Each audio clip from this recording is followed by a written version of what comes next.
scuba dive. Okay. And I have scuba with the sharks, but not intentionally. But a nurse shark. It was kind of like, oh, look at that. But when I was in Hawaii and we were diving, there was a big group that was out that was swimming with the dolphins. And I really wanted to go out there, but my two people that were with me didn't want to go, so I didn't want to go by myself. That would not have been. Oh, they're so awesome. I've swum with them. We've got Nancy and Vincent. Yeah. Right? Good to see you. Who else is here? Vincent's my guy from New Jersey. Dee is here. Oh, and Dee. Where in New Jersey? Let me unmute everybody. Hang on. All right. Yeah, I see Dee. Hello. Yeah, because I think all the new packs are available through social selling. Oh, there's Nancy. So if she orders one of the I'll mute her because she's talking. Vincent, where in New Jersey are you from? Vincent, where are you at? Where? Williamstown. Williamstown. I'm from Manasquan, from down the shore. Where's Williamstown? It's up by Philly. Okay. So and I was born in Hackensack. You were? Or actually, I was born in Patterson, yeah. I did not know that. Yeah. I was born in Scotland, so I wasn't. We're Jersey girls. Yeah, we're Jersey girls. Yeah. Okay. Yeah. Oh, Linda's here too. And Gary. Terrific. I'm so excited to see everybody coming on. I'm really excited about this book. Have you guys been getting into it yet? Yes. I did. I read it and I'm excited because it just goes along with what we were doing in Bible study. Oh, how wonderful. How wonderful. We've got a new Bible study, a book study that we're going to do. And it was, hang on, let me see if any of you know this book.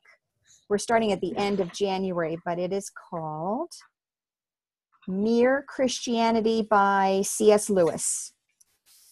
So we're going to read that one. So I'm excited for that too. Can never get enough. It's always fun to do it. So Dana Skinner is I did here. The audio. Glenda, you made it without my reminder. Yay. Hello, Dee. See, we didn't recognize you're getting so thin. Oh, yeah, that's right. She's going to be the sexiest 70-year-old at the next class reunion. I'm going to be right by you. Right. Can you hear me? Yes. Yes. Mm-hmm. Oh, okay, good. I'm not going to, show me because I'm in my jammies. Oh. You know what? It's so funny that you say that, Dee, because I was thinking about doing some kind of a play at some point on the P and Pamela and pajamas and doing like a paperback with Pamela, PJ paperback or something silly like that. Because one of the cool things that we can do in this business is we can work in our pajamas and people don't need to know, what we look like, how we are. It's kind of cool. Right. That's right. Yeah. Who was that lady? Who was the one at GoPro where she said, I only do video 2 days a week because I only want to put my hair, fix my hair. That's right. I forgot about that. Yep. Oh my gosh. She was really good. She was really good. Yeah. Okay. I'm going to give just a little bit more time because I know there were a lot of people who said that they were going to be coming on. And I want us to all get started together because even though we're going to cover the first 3 chapters, there's not a lot, but I want to make sure that we get all the questions answered and get everything in order as we go forward. Was everyone able to get the book and the workbook? Yeah. Yeah. Oh, there's Peggy. Hi, sweetie. I just have the book. I got it from the library. Hello, how are you? Good. Well, the workbook Hi, everyone. We're not going to do until, hey, Claire, glad to have you. Oh, Dana said fighting the flu, looking kind of rough, so not going to be on camera. Oh, I'm so sorry. It's been bad all across the country. I'm so sorry that you're feeling crummy, but we're glad you're here, so that's a wonderful thing. So Claire is here too.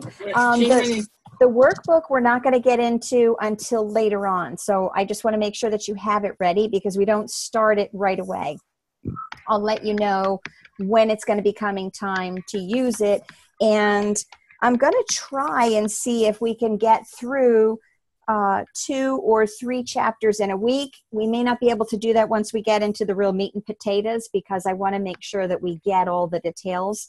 But I know that these first 3 chapters are really kind of like an introduction all together in themselves. And so I figured that would be a good place to start. So, okay, so, excuse me. One of the things that I love are all the little quotes that Gary Keller adds in. And remember that the title of the book is The One Thing, the surprisingly simple truth behind extraordinary results.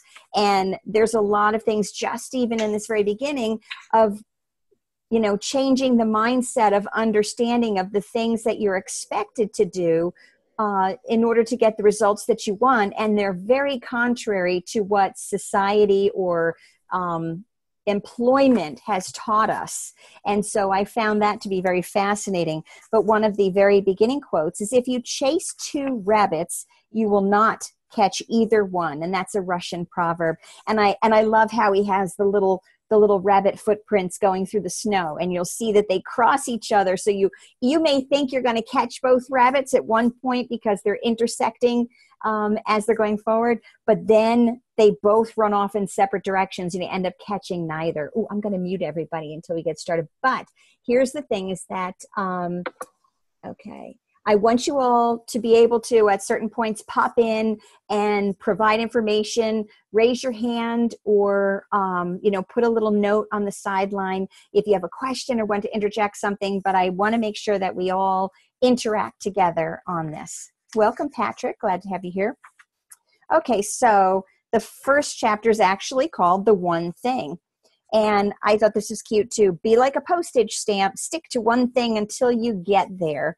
And that was very cute. And then he goes on to talk about a movie called City Slickers. That's from back in the, he says, 1991. But he talks about 2 characters in the movie having a conversation. And one of them, and this is a comedic group because it's Jack Palance and Billy Crystal. And just thinking of Billy Crystal makes me chuckle because he's just such an incredibly funny guy. But do you know what the secret of life is? And Mitch responds to Curly, no, what? And Curly says, this. He holds up one finger.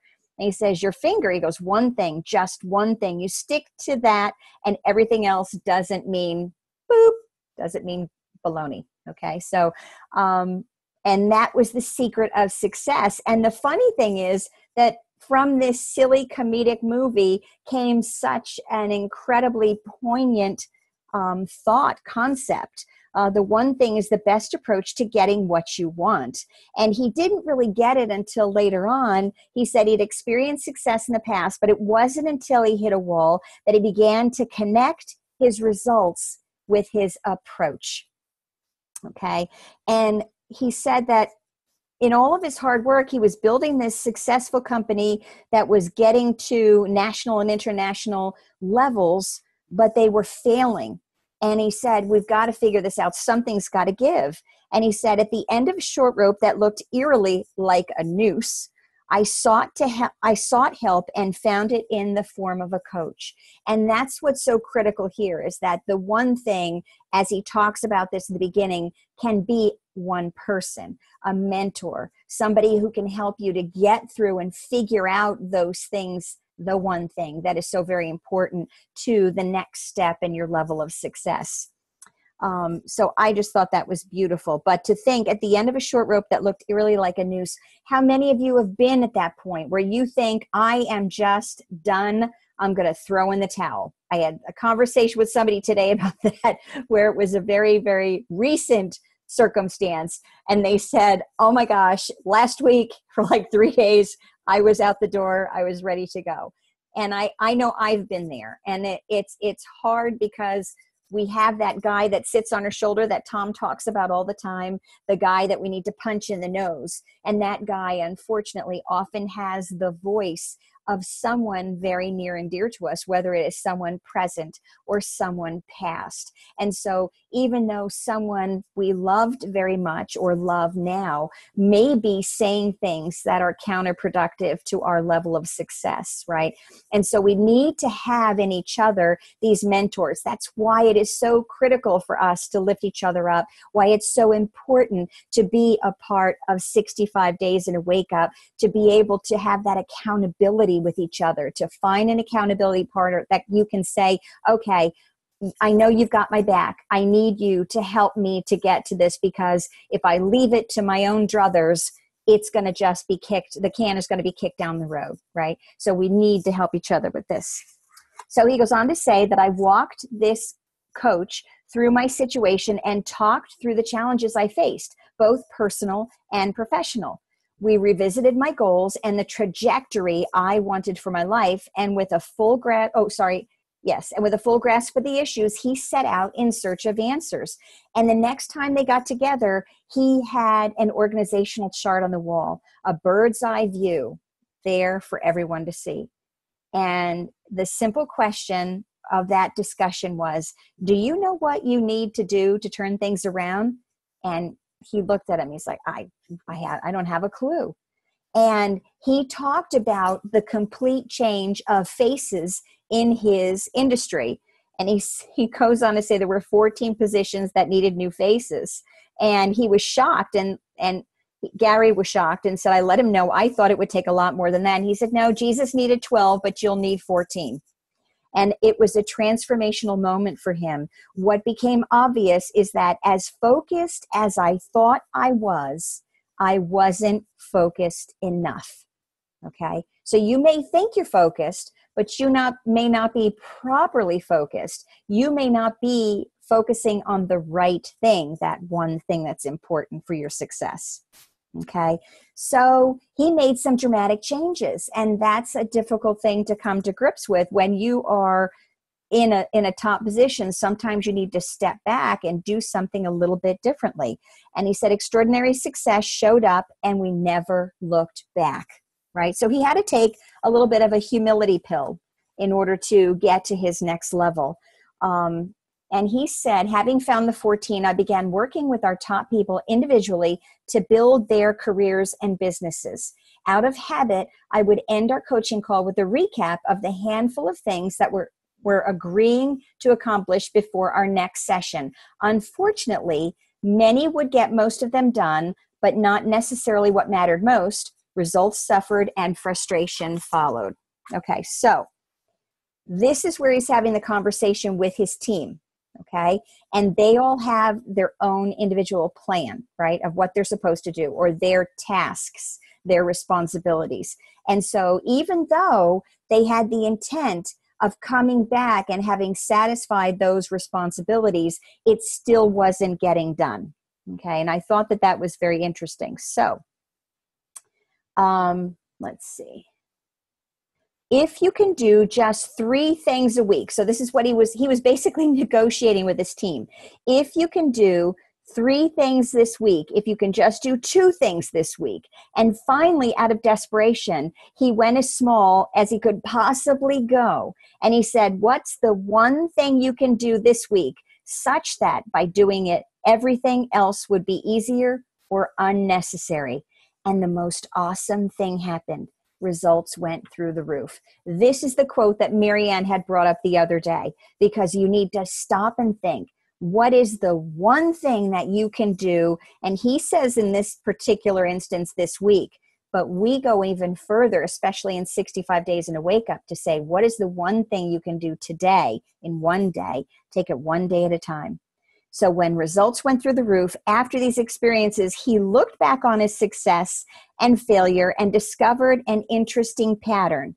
Where he had huge success, he had narrowed the concentration to one thing, and where success varied, his focus had 2.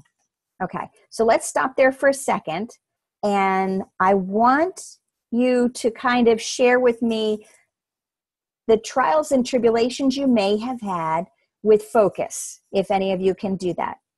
So just unmute yourselves or raise your hand and I'll unmute you. talk about some things that might distract your focus. Oh, Miss Marianne. Oh, I'm trying to unmute you. Oh, I see. Okay. There you go. What's that? Go ahead. Peggy. Go ahead, Peggy, honey. I know. I think in general, especially with the business, a good example is just getting distracted in too many directions. You know, a lot of different calls, a lot of different YouTubes, a lot of different, and I know for me, you know, I whether it be a course or you know, a program or anything, and sometimes that to do what you have to do that one thing and say no. Just start saying no to certain things. Oh, that's a really good one. That's really important I'm for all of not us to remember. like maybe you know, go back time, like make a certain time to maybe catch up with important ones, right? You know, that's just an example of how I see that can happen just in our business alone. Absolutely. Thank you. Thank you. And Marianne, you know, it's really interesting because somebody made reference to this to you. I don't know if you saw it today on Facebook, but someone said it's okay to say no. So I don't know if that was a subject that was discussed on Tuesday night at the meeting, but it's like, yeah, it's learning how to say no. Yeah. So what were you going to say? Well, and I you know, a lot of what I've been working on is with, and Dee and I were in that Dan Walschmidt class. And so we really had to kind of dig deep into who we were in our business and, you know, things that we wanted to be focused on and getting clarity and all of that. And I think a lot of that has shown up and is very similar to what, you know, this book is about. But what he was saying too is like you pick one important thing a day, right? And so that one, the big project, whatever it is, or he said you pick 3 medium projects or 5 small projects. And I think what we do is, no, I should say, I think what I do is I'm doing the 1 big project, the 3 medium projects, the, you know, 10 small projects. And so that was true. Denise told me it was okay to say no. I'm not so sure Tom was encouraged by that, but just what Peggy said is yeah. And sometimes, and so it was really interesting because he sent me an email today and asked me to do something, and I emailed him back and I said, is it okay if James does this tomorrow? Because I'm, you know, he expects everything, right? And so that's how I'm doing it, because that's what's expected. And I think, you know, I was able to say, is it okay if we do it tomorrow? And he said, yes. So, and might I add, that's what's been provided, right? So it's not only what's expected, but it's what's been provided. You have had the ability to provide whenever he asked, right? Right. So anyway, so saying no, Peggy, that's excellent. And I also believe that getting that clarity of the one thing, and it's even bigger than that, but we can talk more about that later. But anyway, yeah, good stuff. Saying no. Say no. Just say no. Just say no. Just say no. So anybody else have any other distractions that might come into play that can keep them from the one important thing, you know, in your head? I think we all, as we come to grips as go forward in this book, you'll really come to realize what the one thing is that you'll need to get done. And sometimes, do any of you ever find that you will find things to do to avoid the one thing that you think you should do? Yeah. So I've been there. I know that. Okay, so let's go on. Oh, yes, ma'am. Miss Nancy, let me unmute you. Yes, ma'am. Sorry about the beginning. I was on the phone actually with Longevity when I first clicked into you, so I don't know if you were talking to me because I muted you. No worries. Anyways, but I wanted to be there at the start. A couple things that I'm working in the background because I don't have my book, so I'm listening. I mean, all varieties of social and digital media and that kind of thing can be distractions. You know, so that's one. And another biggie for myself personally, that I guess I'm one of those people that to look at me, you don't see the problem, whatever, but is a health issue, a health pain. And that can be very distracting. And I have found that very distracting. I'm dealing with a certain situation that has been a nagging me for years. And I am determined that we will overcome this issue. But it's a time thing. But there are some days where a physical condition can actually distract you. Absolutely. Thank you for that. Yeah. It's very true. And there can be emotional issues. There's all kinds, and Nancy, you just hit that very well. There can be personal things that are going on, whether for ourselves or for people close to us, that can really be distracting. And, you know, there are times where we need to realize our priorities need to be in order, and we will talk about that, that sometimes the priority is we have to take care of our family. We have to take care of an emergent situation that comes up, and what is the one thing at that particular point that we need to address in order to go forward. And it's okay to have those moments too. So I want you to give yourself permission to be able to say, I need to be able to step aside for something that is there. And you need to be able to have those priorities in your life. You know, for me, it's God first, my husband, my kids, my career. And so I need to be able to keep things in that proper perspective. And I say that because that's what I understand God to have directed me to have. And I need to make sure that the things that I'm doing in my life are aligning with those particular personal priorities. And then there are priorities within each category of my life, you know, and so you have to think about what is the one thing that's important. So, you know, for example, with God, I need to be able to take the time with him. I need to be in prayer. I need to be in meditation in the word. I need to, you know, be fellowshipping with other Christians for me. So that's where I need to think about. And then I need to think about the time that I need to have with my husband. That's important. And what's the one thing that's important about that?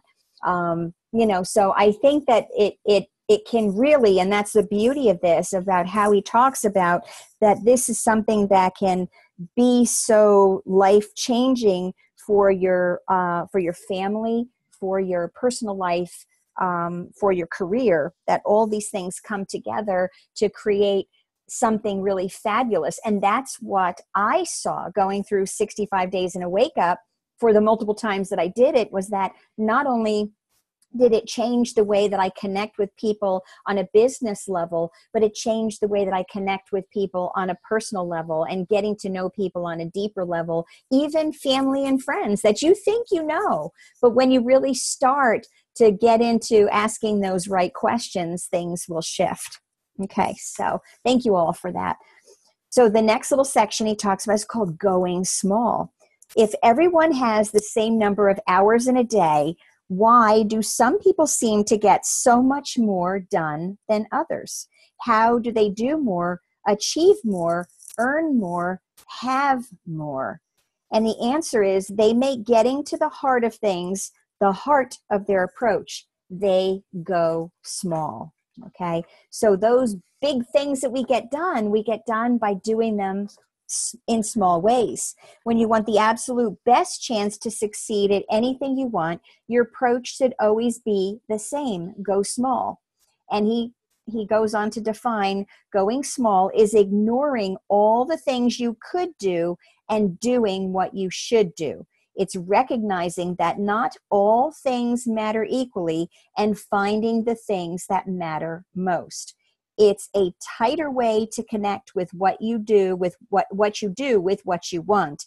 And extraordinary results are directly determined by how narrow you can make your focus. Okay, so remember he talked about the 3 things that he wanted his people to do, and then he said, well, how about the 2 things? And then he got it down to the one thing, and when they focused on that one thing, then all of a sudden everything began to come together, and it was magical. Okay.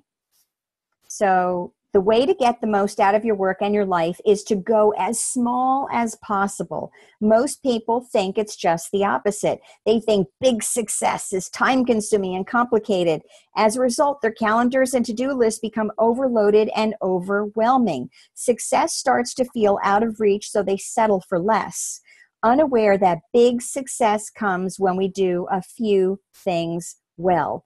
They get lost trying to do too much, and in the end, accomplish too little.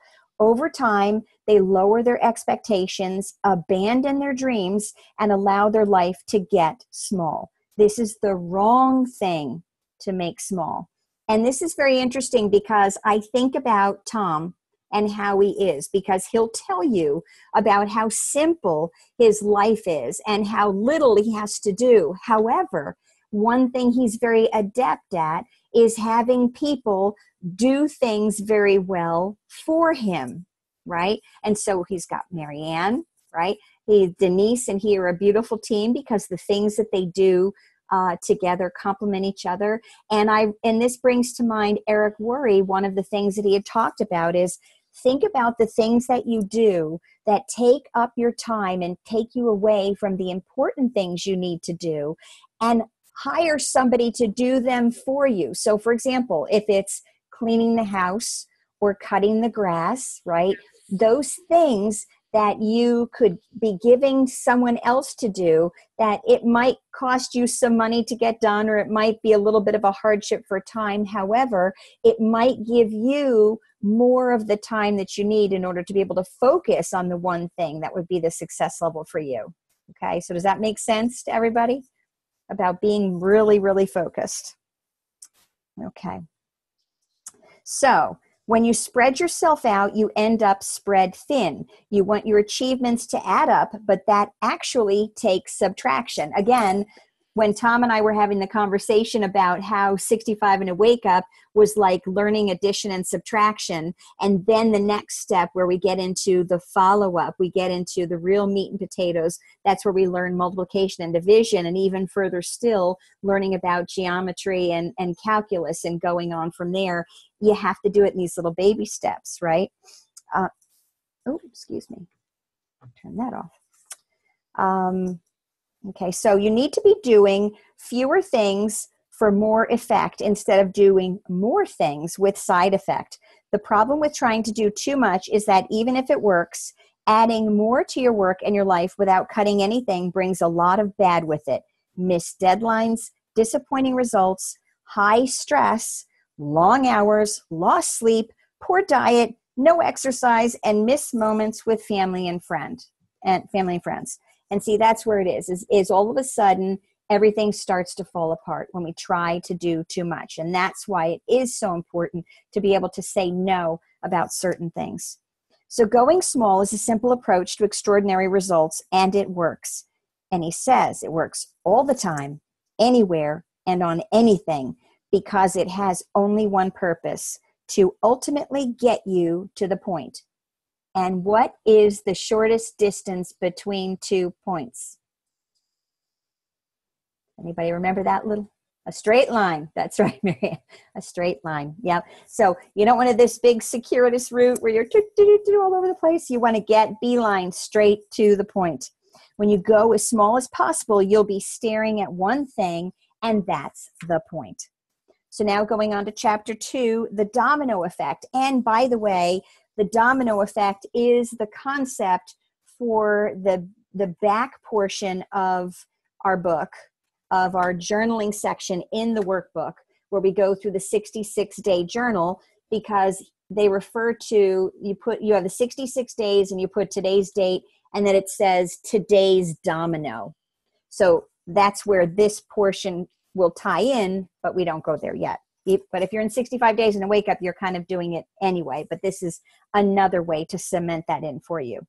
So B.J. Thornton said, every great change starts like falling dominoes. And I love this because he talks about a study that was done in the Netherlands on Domino Day in 2009, where they're talking about how many dominoes and what changes can be affected from tripping just one domino over, right?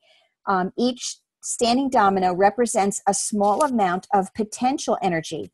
The more you line up, the more potential energy you've accumulated. And then you line up enough, and with a simple flick, you can start a chain reaction of surprising power.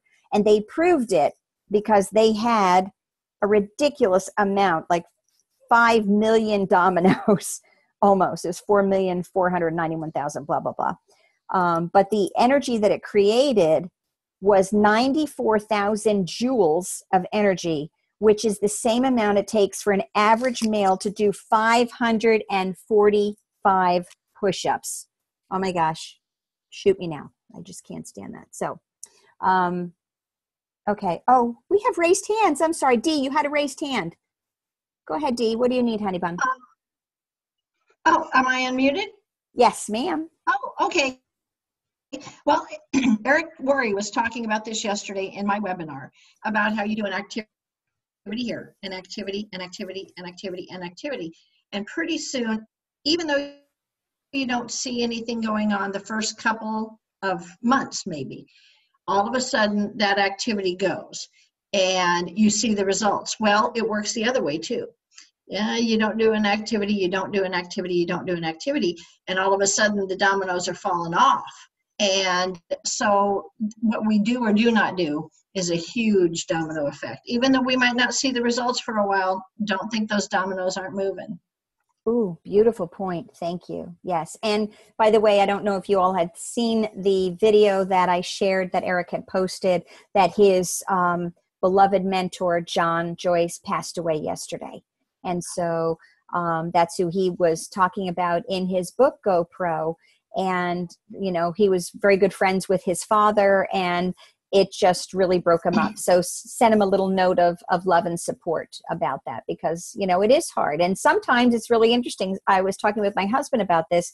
Sometimes you can lose a family member, but to lose a mentor, there's sometimes something very, very different about that. There is a relationship there that is not a required relationship, but it's an important one and something that can be very deep. And he was visibly very shaken and was crying during that Facebook Live that he presented. So give him some love, because he's given us a lot of love, and I really appreciate him. So Linda, I see that you have your hand raised too, and I apologize for the delay. So go ahead, you're unmuted, darling. I had my hand, am I muted? Okay, I had my hand raised from earlier on.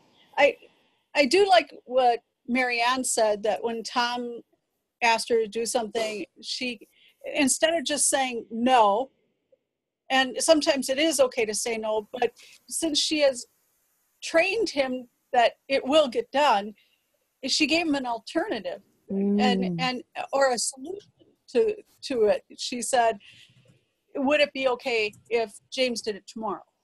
And so he didn't have to think about, oh my God, it's not going to get done. It was like, oh, okay, I can deal with that.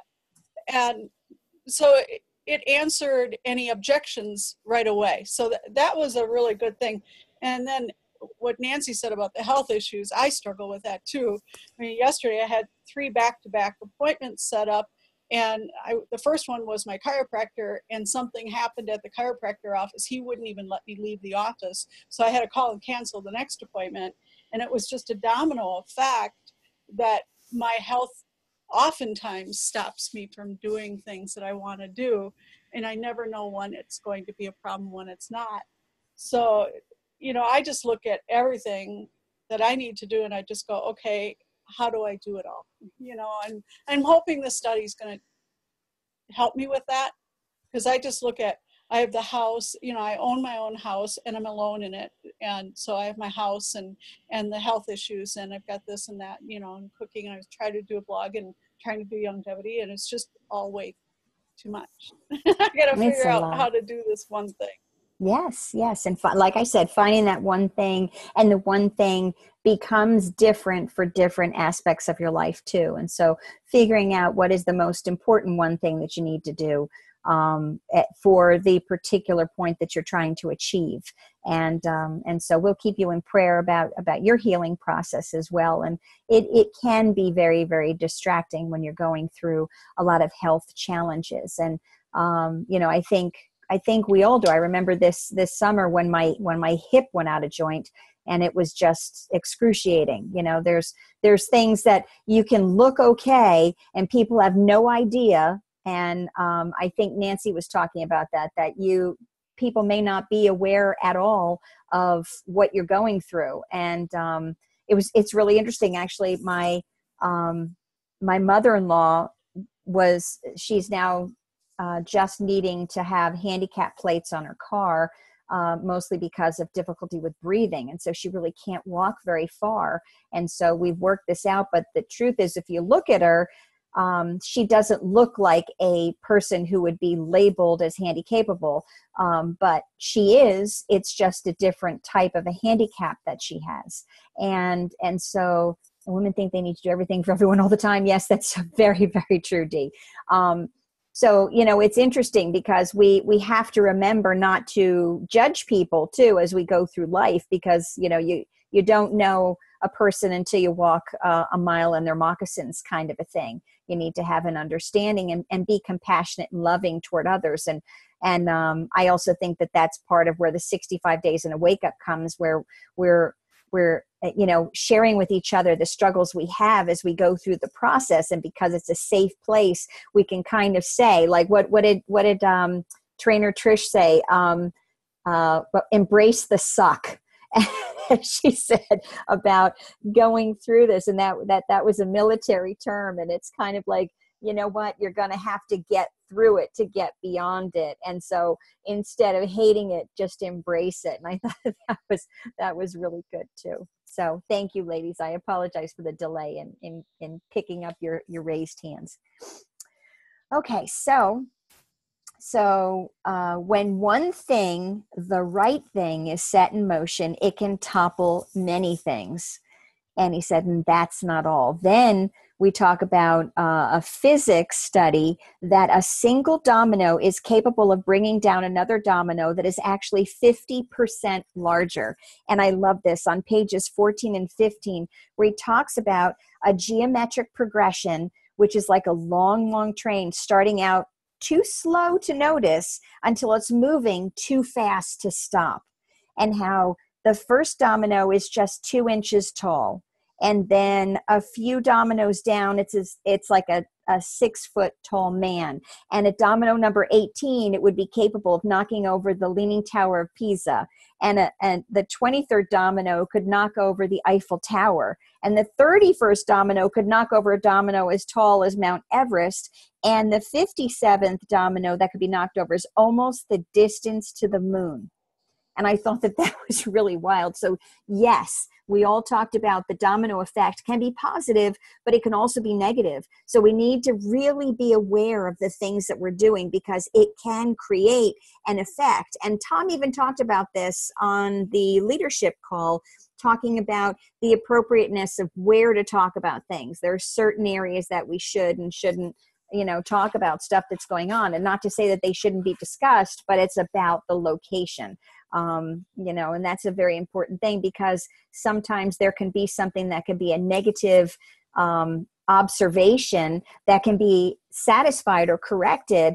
But if it's out there in the open world, that may be something that is insurmountable for somebody who's not within the realms of longevity to be able to handle,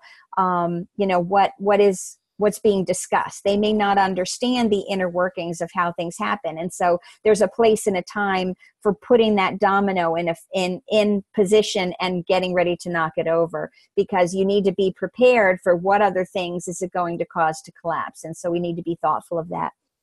And let's see, Linda said, after reading the chapters yesterday, I went on and turned off the notifications of many of the pages. They're just too many notifications. I don't know if we read the posts in the different sites. I never read the family and friends posts anymore. I don't have time. Yeah.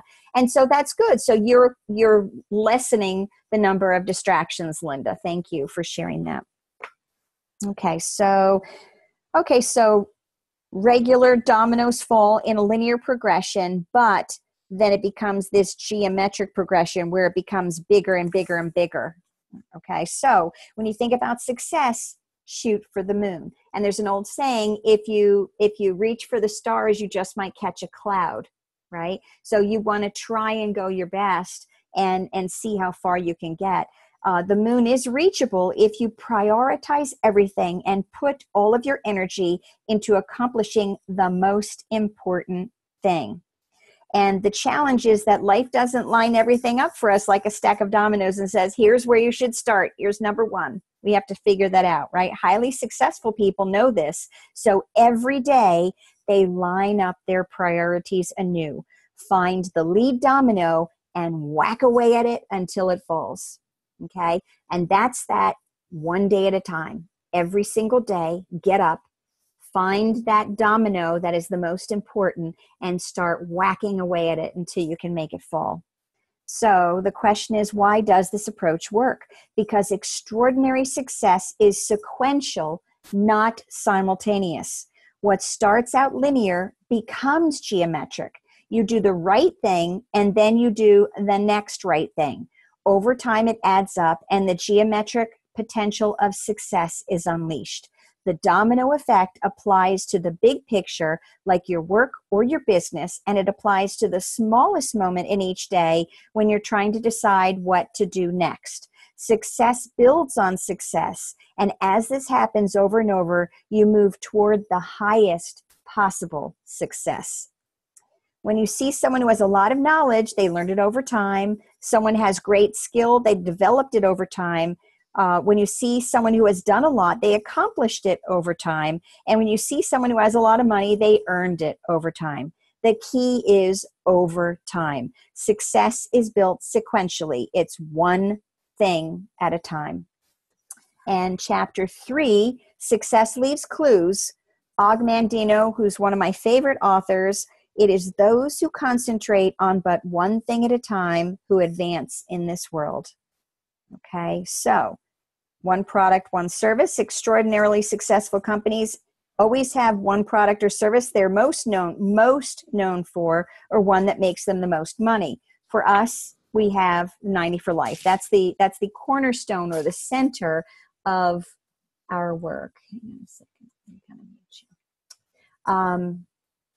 So when you think about what we have and what you do, that's why we'll often talk about what is the thing that you are most passionate about and focus on that, right? Because we have so many verticals that can be great for all different types of people and all different walks of life, but focus on something that's going to be the most success providing for you, all right? And so he goes on to talk about all the different places that have it. Kentucky Fried Chicken and Coors and Intel and Starbucks and Google and Star Wars and Apple. And he said sometimes the answer of what their one thing is that they specialize in isn't always clear, but that doesn't make finding it any less important. Technological innovations, cultural shifts, and competitive forces will often dictate that a business's one thing evolve or transform. The most successful companies know this and are always asking, what is our one thing? Okay. And truth is, there can only be one most important thing. Many things may be important, but only one can be the most important. That's by Ross Garber. And then, as we talked about at the beginning about having a mentor, one thing is a dominant theme that shows up in different ways.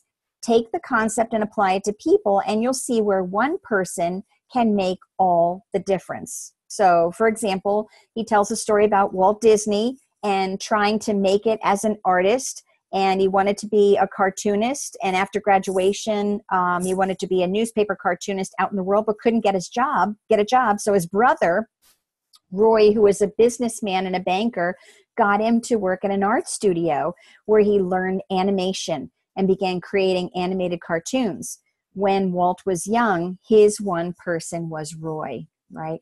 Think about that. Think about how different the world would be if Walt did not have his brother Roy, if he didn't have him to help to point him in the right direction, right? And think about the people in your life that you have that are helping to provide you with that direction of where to go. And then he talks about Sam Walton and Walmart, and Albert Einstein had Max Talmud, his first mentor.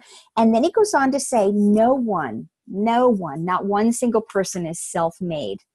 And then he talks about Oprah Winfrey and George Martin, who's known as the fifth Beatle. And what he did is that he helped fill the gaps between the Beatles' raw talent and the sound they wanted to achieve.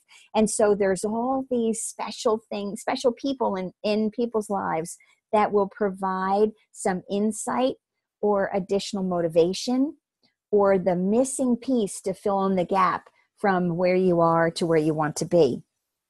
And he said, everyone has one person who either means the most to them or was the first to influence, train, or manage them.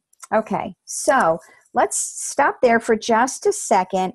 And I want you to think back about your life and who, for you, was an influential person in your life when you were growing up. A positive, influential person, not the guy on your shoulder that you want to punch in the nose.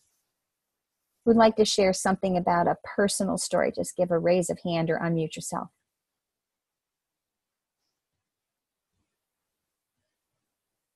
I want you to feel this connection. That's why I want you to have this exercise.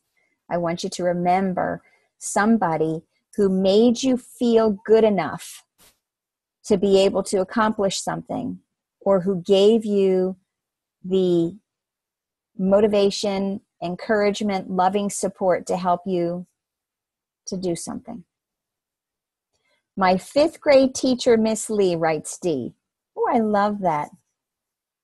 That's beautiful. Yeah, you know what? It really is a gift to be a good teacher. And my mom from Marianne, yep.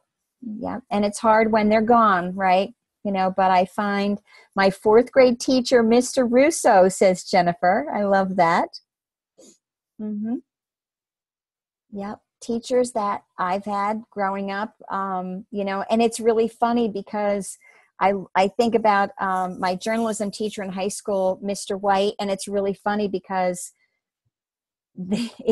we that all had him in high school together, we remember things that were silly things that he taught us about learning how to find the details of something, and all these articles that we had to read about Captuan and learning about the Lenni Lenape Indians and the Ottolotl stick and the tool that they used that was a weapon, and things like that I can look back on now, and we laughed because the way that he presented himself, he was very animated and bizarre. But it was something that I'll never forget. Here I'm 52 years old, and I can remember vividly sitting in that classroom, and it was like a Victorian house that was a side to our high school, and we used to walk over there and we'd sit. It was like a living room, so we'd sit on the couches and the dining room table of this house and have class with Mr. White, and just the impact that he had on us to really pay close attention of what's the wow, Pammy Pearson, he would say to me, what's the wow, And that was how the who, what, when, where, why, and how. But he would always teach us about the wow factor. And I think about that as we go through the coffee shop interview and finding out what's that wow, what's the pain, what's the thing that matters. Peggy says her dad and later on mother-in-law, who still influences her at the age of 99. How blessed, how wonderful. Nancy said my dad and several teachers and a dear lady in church. Yes. Linda says, I don't remember anyone who really encouraged me. I'm not saying I never had a good teacher, but I was an A student in the inner core. They were just thankful that I was getting it. Yeah. And so, maybe use this as a little bit of an exercise to go back and find that beloved person. My pop-up was always beloved. He always made me feel so good about myself. But it's really funny is that my mother, this is her father, and she didn't have the same perception of him as I did.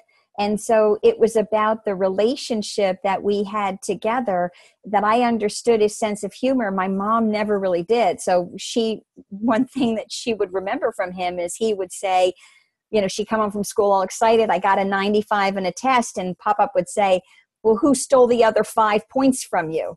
Now, that to me is really funny. And I thought that was hysterical. And that's how my pop-up would make a joke and, be loving. Well, she was sorely offended and still, at the age of 74, still talks about it as one of the most painful interactions that she ever had.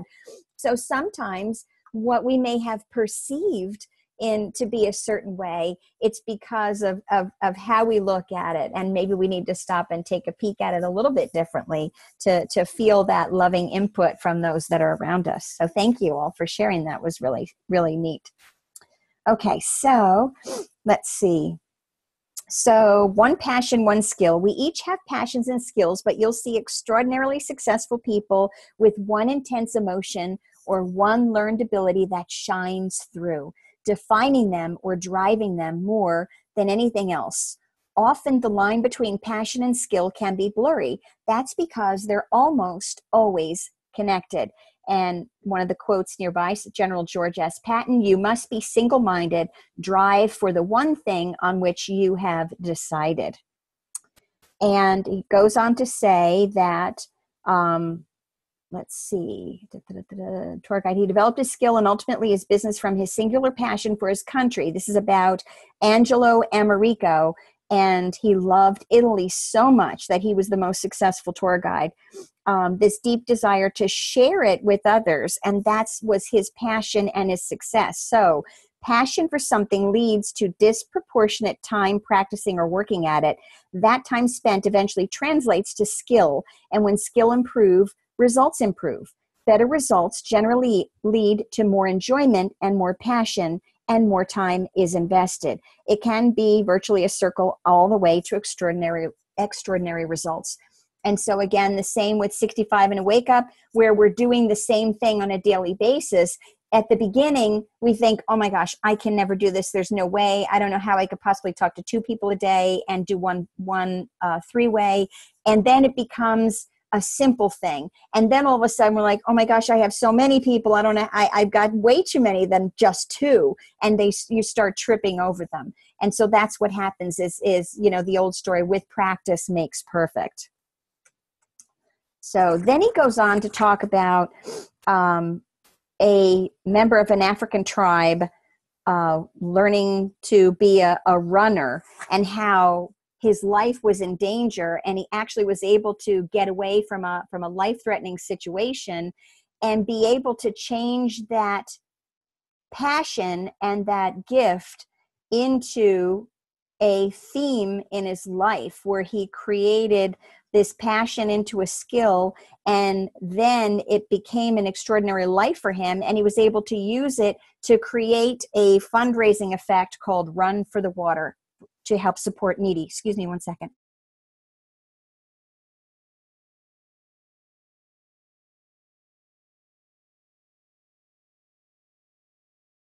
I have a sneeze, and I thought it was going to come, and it didn't come.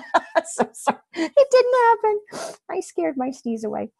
Okay, so in any event, the one thing shows up time and time again in the lives of the successful because it is a fundamental truth. And if you let it, it will show up for you. Bill Gates, of course, with his computer, he goes on to say. And then in the last section of the one thing, the doors to the world have been flung wide open, and the view that's available is staggering. As inspiring as this can be, it can be equally overwhelming, right? It's like, oh my gosh, I don't know if I can handle this. Harried and hurried, we attempt too much and accomplish too little. So where do we begin? How do we choose? How do you make the best decision possible, experience life at an extraordinary level, and never look back? Live the one thing. And what Curly, going back to the movie in the beginning, talked about, the one thing sits at the heart of success and is the starting point for achieving extraordinary results. Explaining it is easy. Buying into it can be tough. Oh, hang on one second.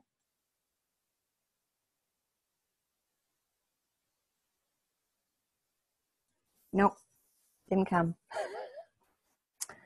So, explaining it is easy. Buying into it can be tough. Before we can have a frank heart-to-heart discussion about how the one thing actually works, Gary Keller wants to openly discuss the myths and misinformation that keep us from accepting it. They are the lies of success. Ooh, boy, that's an oxymoron right there. The lies of success. Once we banish these from our minds, we can take up the one thing with an open mind and a clear path. So that's the end for today.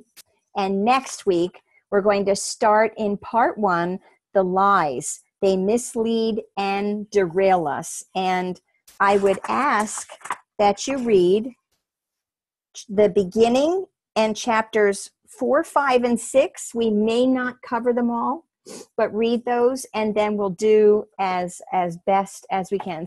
Sneeze stage right. Yeah, I'm sorry. And I feel like it's still going to come, and it just won't come. Yeah. Okay. So anyway, all right. Any questions, comments that you guys have? Did you enjoy that first part of our book? I think it's great, and I so appreciate you putting this together and breaking it down again. I've listened to it a couple times, and it's one of my favorite books. But, you know, sitting here really going through it slowly and, you know, part by part is really, really powerful. Thank you. Thank you. This is my pleasure. I've always loved to read books, and I always love reading books with my kids. And I think that hearing it and reading it can be, when you do them together, it's much more impactful. So I think it's really important. Yes, absolutely. Thank Great you very job. much. Oh, Yeah, thank no, you. this is good. Because like I've listened to this too, and I'm doing the Audible and reading through this at the same time. So that's awesome. Yeah, I have all 3 things. Yep. And you know what? You learn with different methodologies. And I find listening, looking, you know, reading, and writing just really makes a big difference in learning it. But thank you again. Oh, and thank you. You know, I think having us all together to have different perspective and input is crucial, because we all, you know, as Mike Battistelli has always taught me, a rising tide raises all ships. And, you know, for us to work together, where each of you may have caught something that I didn't catch, that, you know, we're going to help each other to really dig deep and find the truth. And so I'm just really thankful that all of you can be here with me as well. So if that's it, then we finished up a couple minutes early, and we will reconvene next Thursday at 8 p.m. Eastern Time. Thanks a lot. Have a good weekend, everyone. Thank you. Love you guys. Bye. Have a great week. Love you guys. God bless.